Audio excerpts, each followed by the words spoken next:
Kevin Byard already sees significant change with the offense from where it was last year to where it's been so far through OTAs. We're going to talk a little bit about that. Plus, Reuben Hippolyte seems like he's making his case to be the starting strong side linebacker for the Chicago Bears.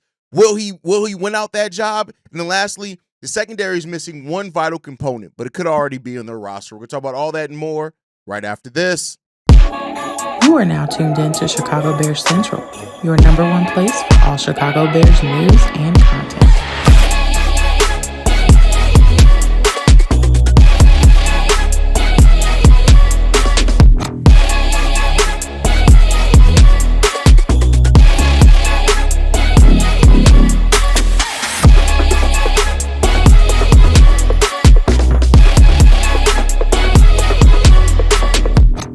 What's going on, Bears fans? Welcome to another episode of Chicago Bears Central, your number one spot for everything Chicago Bears related. I'm the host there, Haize, but more importantly, you guys can follow the channel at Chi Bears Central on every social media platform we happen to be on. With that said, let's go ahead and get into this content today, y'all. And safety Kevin Byard. He's going into his second year with the Chicago Bears. That first year, with Matt Eberflus, of course, the change in coaching staff and things like that. He was asked about the change that's been around the Chicago Bears so far that he's noticed through OTAs, and he said this: "It's been fun. Without making any comparisons to the previous regime, I don't really like to get into comparisons and stuff like that, but the intensity level of Ben Johnson, I feel like it's very evident. I think guys can see that. A couple of times he's stopping practice. You can definitely hear him out there. It's been fun, a lot of competition, especially going with the offense. I really like the additions we made on offense and defense. I think those guys are going to help us out a lot this year." So Kevin Byard already seeing some change, right? And Kevin Byard being a veteran that's seen a lot of different coaches on a lot of different teams, and he practiced against this offense last year, right? And so he is somebody that I do think you can trust if he says things feel different, I do think it's something you can take to heart. And that's clearly what we wanted here. When you change the whole entire coaching staff like the Chicago Bears did and spent money to bring in that new coaching staff, there better damn well be some change.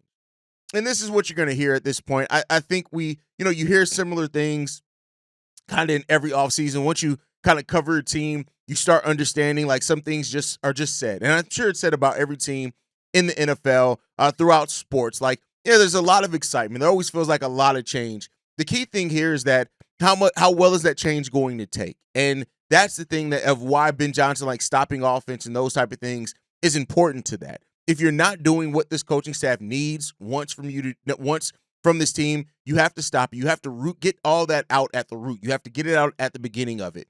And so Byard, who's somebody who's set to have a big season, he's already talked about wanting to stay here, but he understands that every year's year, regardless of what the contract says, it's year to year for him, probably for the remainder of his career. And that's just how a veteran is in the NFL. But the change with the Chicago Bears, the tone right now, I won't call it a culture change yet, because I don't think you can say something's changed the culture until you've had some success in it. That's just my personal feeling on that. You don't want to start just throwing around that it's been a culture, maybe shift, right? But I do think the tone has changed here with the Chicago Bears, and this new intensity that all the coaches are bringing. Eric Bieniemy's bringing it, right? Dennis Allen is bringing it. We've already heard in everything that he's already trying to instill already schematically. Ben Johnson's definitely at the head of that. You want and need that. Where we've been at as a franchise, you need a culture change. You need a culture shift. You need a tone change. You need all of those things to change, because the tone throughout the Chicago Bears fandom so far and throughout this team has just been one of disappointment. I mean, one way or another, regardless of the little bit of wins you can take at it, in the midst of a season, you can always look at something like, hey, well, at least this happened. At least there was growth here. That's always going to happen. You're always going to be able to look at that, and that's fine. That's fine and dandy. It's great. It's an amazing feeling. But overall, like you need more than that, especially if you want to be a team that's really going to do anything of note or anything of value. You can't just sit and rest on your laurels. And that's why I love hearing that this team is not allowing that. It sounds like so far. This coaching staff, I should say, is not really allowing that. And you have to keep that up. If you don't, and you fall by the wayside in those areas, it's going to be absolutely ugly for your franchise if you do that. So the Bears can't allow it. And I'm glad that Ben Johnson and this coaching staff are doing things. I'm glad that the players are also noticing that there is a shift in where the Bears are right now. I love that. Like every player that we've heard something so far has basically said the same thing. It's not the same.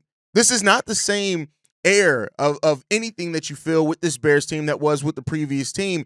And so hopefully that leads to actual change on the football field. And then we're looking at a team that's actually starting to win some football games. That's really what it's all about. If we're not winning football games this year, it doesn't mean anything. And I know there are some Bears fans that have 7 and 10 predictions. They aren't necessarily looking at, they don't have the best outlook for this team. And I've always said and try to, sympathize with that and realize, hey, I understand. I feel where you're coming from. It's dangerous to get into a place of feeling like this team is actually making any type of significant shift. And part of the reason why that is because this team has sucked. Every time we get a little bit excited about some stuff in the offseason because it feels different, it ends up in the same result basically more times than not. And that same result is disappointment. That's where that same result is. I, for one, am tired of living in the place of disappointment. So hopefully hopefully this coaching staff does what it needs to do. And this is a Chicago Bears team that is not sitting in the same place where it was. But with that means you're going to need some players to absolutely step up. You're going to need some players to break out. You're going to need some players to do more than what they did last year. And, from what we're hearing, there are a lot of people who are really going to thrive in their roles this year under Dennis Allen or under Ben Johnson on the offensive side of the ball. Cole Kmet's been one that's already really kind of surprised some people and had some really good practices and stuff in there, and that's good, right? That's amazing to hear. Can't wait till we get Loveland and Luther Burden on the field more often than not, right? Today consistently on the field so they can start building this chemistry. This offensive line has already been one that's taken some really big, key, and important steps. But then you got the question marks. You got the guys like Deo Odin-Yingbo, who Dennis Allen really wanted here, but we're going to have to see it and see how he's able to perform, how he's able to alleviate some of that double teams that we're starting to get that Montez Sweat got last year and things like that. You're going to have to see all of that. The pressure from the interior part of the defensive line, what's all that going to look like? But also, one of the glaring still holes left on this team is the strong side linebacker. We've heard things like, Daniel Hardy's going to drop back into coverage sometimes and play a linebacker. I think that's great as far as the scheme, right? But who's your actual consistent starting linebacker? And we heard that earlier. It's going to come down to Reuben Hippolyte and Noah Sewell, and that this is going to be a fun battle to watch. But it seems like Reuben Hippolyte is really starting to turn some heads in regards to that and what this team could potentially be, and what he can bring to this team. And I think that's really good when it comes down to it. If you can get solid play out of a rookie, right? And, even comparisons were made between him and Jack Sanborn's story is how they're going to come in as rookies and really make a name for themselves. Now, Jack Sanborn did it as an undrafted rookie, and that's great there. But by Bleacher Report, Reuben Hippolyte was actually picked as the one to have a summer breakout. This through training camp and things like that for the Chicago Bears, and that could very well lead to him earning a starting position with this team. Hippolyte, a lot's been made of his speed. 5'11", 4.3 40. A lot's been almost a 4.4 40. It was 4.39 was the time there. But I think when you look at this and you look at Hippolyte and what he's able to come to, is that he's coming to a situation where everybody's made it clear. Ryan Poles just said it on 1920 yesterday, is that everything is open, and they mean that. Like, it is a truly open competition for everything, and everybody's gonna have to work for their spot. And so Hippolyte coming into a situation where A, you were drafted, B, your defensive coordinator is excited to have you here in Dennis Allen, but nothing's going to be given to you. Now, you got Noah Sewell ahead of you, who hasn't really done anything special in the NFL so far. But I'll tell you this, I'm happy to hear that even Noah Sewell's even making it in the competition. The fact that this spot for the strong side linebacker is turning into a competition that people who've been in training camp and in practices are actually saying they're excited to see how it works out, tells me that maybe Noah Sewell's finally come in there and showing some things that seem like he's ready for a larger role for this year. Now, whether it comes down to Hippolyte or it comes down to Noah Sewell, whoever it ends up coming down to, they're going to have to fit in. And Reuben Hippolyte does offer a really nice ability. What does he do? That speed to come around the outside as a linebacker, even at 5'11", he's a strong son of a bitch, right, is what it comes down to. And so this is a guy that also, the Bears are really high on him because of his character. He had really good high character scores, which is one of the reasons why the Bears drafted him as well. He's going to come in and try to fit in with TJ Edwards and Tremaine Edmonds. And having the balance between your three linebackers is going to be really important. We know that Tremaine is supposed to be better in coverage. He has some things that he needs to work on for sure this year. You got TJ Edwards as a guy that's just there to bully and beat up backs and tight ends and quarterbacks and do those type of things. He's going to be a tackle machine this year, as he's been every year for the Chicago Bears. That third guy, that flex guy that you have there, how they're able to perform, and maybe Reuben Hippolyte with his speed is maybe better equipped to do some of the things that, and I'm not calling him better than Jack Sanborn. He's going to have to do it, but better equipped to how we try to use Jack Sanborn last year. That's even if we try to use him the same way under Dennis Allen. But when you look at Jack, he lacks sometimes the speed needed to get to penetrate the defense and put more pressure on quarterbacks, even though we try to put him in that situation. He did a solid job even with not being the fastest linebacker. You're now adding the combination of strength and speed with Reuben Hippolyte, and if you use him in similar scenarios to that, and we talked about this, the thing that Dennis Allen is going to try to do with his defense is make offenses think, make them wonder, all right, what are the Bears actually running here? Are they going to go blitz? Are they going to drop back into coverage? When you have guys like, even hearing that that Daniel Hardy could be used as a linebacker. Now with Reuben Hippolyte there, we know that Kyler Gordon's going to line up as a linebacker at times as well in this system to put more defensive backs out there. You are now creating kind of this system where you have so many different looks on paper. You got to figure out which ones are going to actually be viable in the season and in games, but you have so many different potential looks that you can throw that's going to keep defenses on their heels immediately. And that's how you take advantage of it. That's how you build things out. And so if Hippolyte's able to come in here and shine, it's going to be great. I hope that the kid comes in here and he plays amazingly well for the Chicago Bears, and that we're all looking at Reuben Hippolyte like, hey, this is it. And the Bears have a lot of that in their draft picks. Colston Loveland, Luther Burden, right? Ozzie Trapillo, Reuben Hippolyte, Shamar Turner, these Kyle Manon guy, right? Already seen him and Eric Bieniemy having a really good relationship. Like the Bears, when they were voted as maybe having the most impactful rookie class, not necessarily the best, but one of the most impactful rookie classes, when you start kind of putting all this together in the schemes and system that the Bears are trying to run, you see why they got that label. Because yeah, you have rookies that definitely can impact the style of play by the Chicago Bears, by their fit, and help their veterans out, alleviate some things. So it seems like everything's starting to come together. Reuben, I hope he has continues to have a great training camp period, and that he gets a lot of opportunity in that. If he wins the starting strong side linebacker role, great, cool. Every position that we don't have to have questions on, right? You want to eliminate as many of those questions leading into it. That's what you can do, right? But one of the things that reportedly the team is still missing, this one comes from Jeff Hughes of the Bears blog. He says this: tell me something you like to add to the secondary, or rare question from what you like. The easy answers are health and pass rush, but I would like to see the whole group play with more aggression. Get up on the line of scrimmage and hit some people. Don't let guys run free to on the shallow cross. They have good players at the safety spot, but do they have a punisher? Do they have someone that receivers fear? I don't think so. And while that's not really a tangible thing that you can say, yeah, well, they fear them because of this, right? You could say, oh, well, quarterbacks fear Jalen Johnson because they really don't throw to who he's guarding. Okay, but you want, like him saying you want a punisher. Do you have a punisher?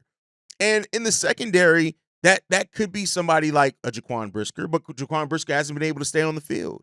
That could be somebody like a Tyreek Stevenson, but he has to get his head out of his ass and play like the player that we've seen flashes of him being, so that he can be that consistently and help this team out, right? The Bears have some of those guys that could potentially be that.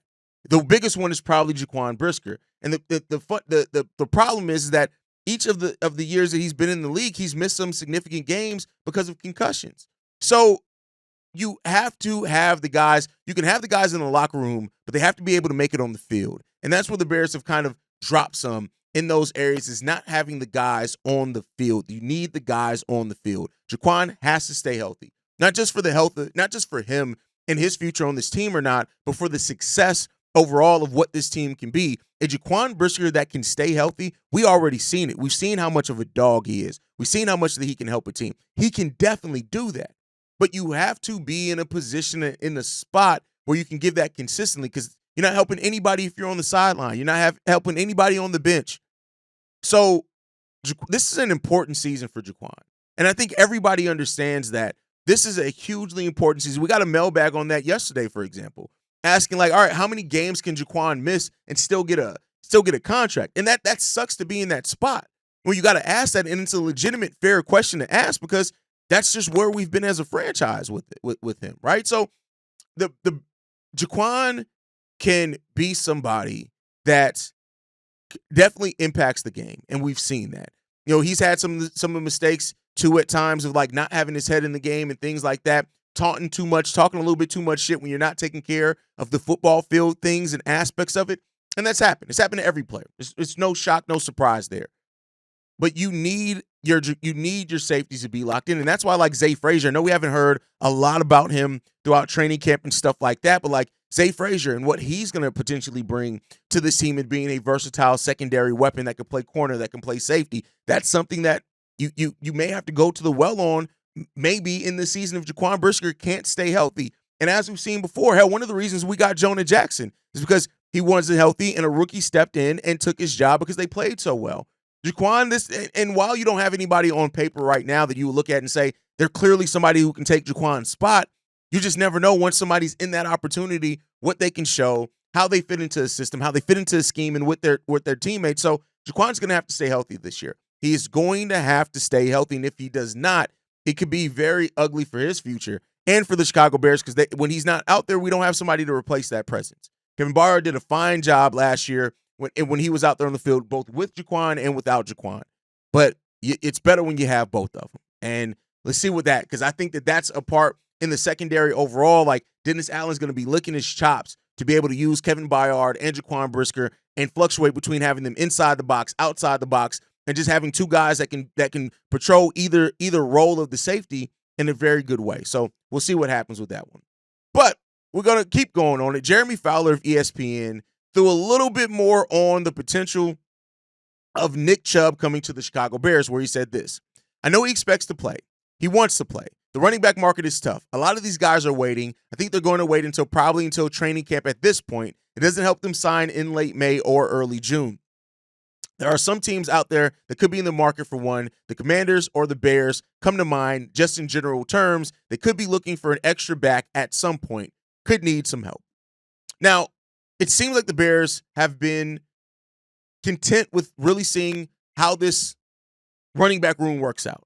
And I've said it, Bobby said it, a lot of people have said it, is that you want to take a look at what you have in this room. You want to take a look at the Manon guys, the Swifts, the Roshan Johnson, who reportedly Ben Johnson is pretty high on, right? And then if you don't feel comfortable after your first preseason game or whatever else, something that we've seen the Bears do before, then you can make a call on those guys. And it seems like J.K. Dobbins, it seems like Nick Chubb, they are going to be waiting until they understand that at this point you're going to be waiting until training camp to get your deal. And that just is what it is. It doesn't seem, I had said at one point, like, all right, what if you wait too late and they come off the board? So it doesn't seem like you have that concern. So you might as well use all your time to fully evaluate the guys that you have on your roster. And then if not, you can take your shot at the veteran in Nick Chubb or J.K. Dobbins, whoever else it is, to come in and supplement and bring a little bit more of what you need and feel you're missing in your running back room. But I think everybody's going to really get an opportunity. Willard, I think, too, is going to get an opportunity. I think all these guys are going to get a real shot at what they can bring for the Chicago Bears before the Bears really decide anything in any sure direction to go into. But we shall see what happens there with our Chicago Bears and what they decide to do. One last tidbit before we get out of here. Unexpectedly, at least to us, on the outside looking in, Frank Ragnow decided to retire. And this at 29 years old, 4-time Pro Bowler, he decided to retire. He was one of the best as far as run blocking grade last year. He's always been a solid pass blocker when it comes down to it as well. They drafted Ratledge in the second round, and so that may point to they kind of already felt like some of this may be going on around Ragnow and him kind of going over that decision. But he retired, and hats off to him at recognizing that if he didn't have it, he in that saying he thought he had more to give, but he simply doesn't, and he had to listen to his body. And shout out to him being able to do that and come to that recognition, right? But with that now adds even more change for this Detroit Lions team that happened between losing their coordinators, losing players, losing their center now. The Detroit Lions are probably more susceptible than what they've been in any of the last 2 years. And that is a crazy thing to say because they have been the best team in the division. Now, I'm not willing to say that the Bears are going to be able to walk right into an open NFC North. The North is still going to be one of the most competitive divisions in football, and the Bears got to show that they belong in that conversation of being able to be competitive in that division, but this does make them weaker. It does make them weaker, at least right now on paper. Now, they still have their head coach. They still have a lot of the pillars there that made that team good, but it's going to have an impact on the run game for the offense. It's going to have an impact on the pass pro for the Detroit Lions. So it's going to be really interesting to see how much this offseason changed, whereas they lost their coordinators, they lost players, how that now where this puts this team at, and how much does this bring them back down to parity with the other teams in the NFC North. We shall see with that one. But look out for that maybe to pay off a bigger way for the Chicago Bears and for other teams, as the defensive lines in this division almost all got a shot in the arm as well. So we'll see what that brings for this team and for the NFC North overall. But that's my time for today, guys. Make sure you guys are following us at Chi Bears Central. You can send us any feedback, questions, comments, concerns.